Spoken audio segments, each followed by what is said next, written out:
उन्नाव के सांसद साक्षी महाराज जालौन के ग्राम कुसमुलिया में एक निजी कार्यक्रम में पहुंचे। इस दौरान उन्होंने लोकसभा के नेता प्रतिपक्ष और रायबरेली के सांसद राहुल गांधी और समाजवादी पार्टी के राष्ट्रीय अध्यक्ष और कन्नौज सांसद अखिलेश यादव पर कड़े शब्दों में निशाना साधा। साक्षी महाराज ने जातिगत जनगणना की मांग करने वालों को मूर्ख कहा और हिंदुओं की एकजुटता पर जोर दिया। साक्षी महाराज ने जातिगत जनगणना की मांग करने वाले नेताओं पर कड़ी प्रतिक्रिया दी। उन्होंने कहा, दो मूर्ख जातिगत जनगणना की बात कर रहे हैं। जब पश्चिम बंगाल, केरल और बांग्लादेश में हिंदुओं को मारा जा रहा था तब जातिगत जनगणना क्यों नहीं हुई? जो जातिगत जनगणना की बात कर रहा है उसे चुल्लू भर पानी में डूबकर मर जाना चाहिए। उन्होंने कहा कि हिंदुओं को एकजुट होना चाहिए क्योंकि हिंदू एकजुट होंगे तभी देश बचेगा। साक्षी महाराज ने 1990 के कश्मीर की घटना को याद करते हुए कहा कि कैसे काफिरों हिंदुओं को कश्मीर छोड़ने के लिए मजबूर किया गया था, वैसे ही पश्चिम बंगाल, केरल और बांग्लादेश में भी यही हो रहा है। प्रधानमंत्री नरेंद्र मोदी का धन्यवाद देना चाहिए कि उन्होंने बांग्लादेश के हिंदुओं को बचाया, वरना वहां एक भी हिंदू नहीं बचता। उन्होंने सवाल उठाते हुए कहा कि जब बांग्लादेश में मुसलमानों ने हिंदुओं को मारना शुरू किया था तब किसी ने जातिगत जनगणना की थी? तब मुसलमानों ने यह नहीं देखा कि कौन ब्राह्मण है, कौन क्षत्रिय है और कौन ओबीसी या दलित। सभी हिंदुओं को एक समान मानना शुरू किया। साक्षी महाराज ने समाजवादी पार्टी के प्रमुख अखिलेश यादव पर भी हमला बोला। उन्होंने कहा कि अखिलेश और उनकी पार्टी का माफियाओं से गहरा संबंध रहा है। अखिलेश की सरकार में अपराधियों को समर्थन मिलता था। उस समय कहा जाता था कि खुली दुकान हमारी, बंद दुकान तुम्हारी। उनके पिता मुलायम सिंह यादव अपराधियों का समर्थन करते थे। रेप करने वालों के बारे में कहते थे कि लड़के हैं, गलती हो जाती है। साक्षी महाराज ने आगे कहा कि अखिलेश मठाधीश और माफिया के बीच के अंतर को नहीं समझ पाएंगे। संपूर्ण साधु समाज में उनके प्रति आक्रोश है। अगर अखिलेश माफी भी मांग ले तो हिंदू समाज उन्हें माफ नहीं करेगा। 2027 के चुनाव में फिर से हिंदू समाज उन्हें हराकर भाजपा को सत्ता में लाएगा।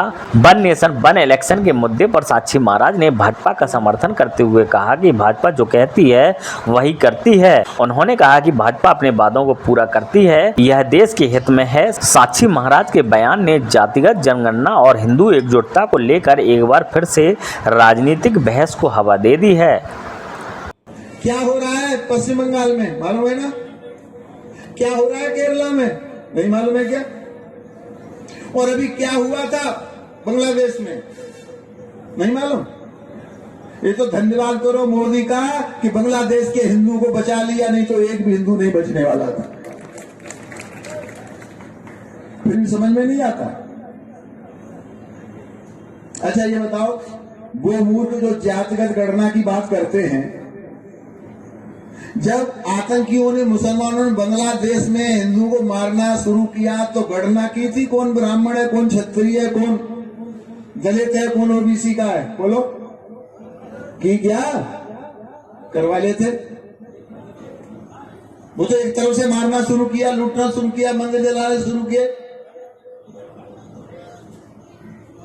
भाई और बहनों, देश बचेगा तो हम बचेंगे, और देश तब बचेगा जब आप बचेंगे, आप मजबूत होंगे, आप इकट्ठे होंगे।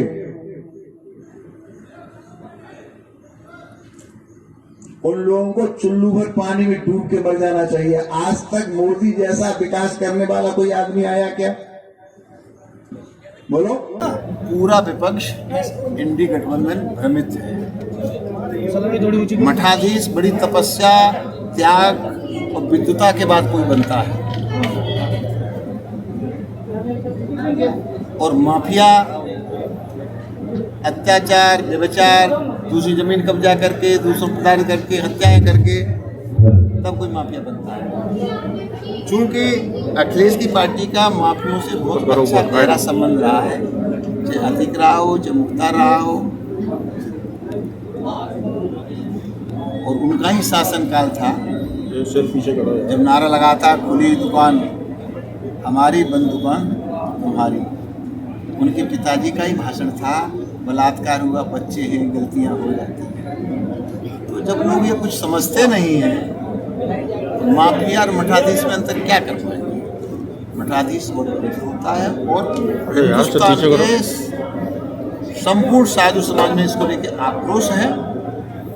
अब ये माफी मांगी है तो संत समाज माफ करेगा कि नहीं करेगा मैं नहीं जानता, पर हिंदू समाज माफ नहीं करेगा। 2027 जब आएगा तो उसका परिणाम भोगने को मिलेगा। वन नेशन वन इलेक्शन को सरकार ने एजेंडे दे दिए, लेकिन अखिलेश ने ट्वीट करके कहा कि वन नेशन वन इलेक्शन नहीं बल्कि वन डोनेशन का काम सरकार कर रही है। तो अखिलेश के हर प्रश्न का उत्तर देना कोई आवश्यक नहीं है, लेकिन हमने कहा था वन नेशन वन इलेक्शन, उसको हम पूरा करने वाले हैं, वो भी पूरा करने वाले हैं। और भारतीय जनता पार्टी वह पार्टी है जो कहती है वह करती है। रघुपुर रीत सदा चली आई, प्राण न्याय पर वचन जाई। जो कहा था अयोध्या मंदिर बनाएंगे तो बना दिया, वहीं बनाएंगे वहीं बना दिया। वन इलेक्शन वन नेशन कहा है। अखिलेश जी ने एक हाल में ही ट्वीट किया है गधे के फोटो के साथ, उसमें लिखा है कि कद थोड़ा छोटा है पर लंबी घेस का घोड़ा है। किस तरीके से देखते हैं? शायद अपने लिए कहा हुआ।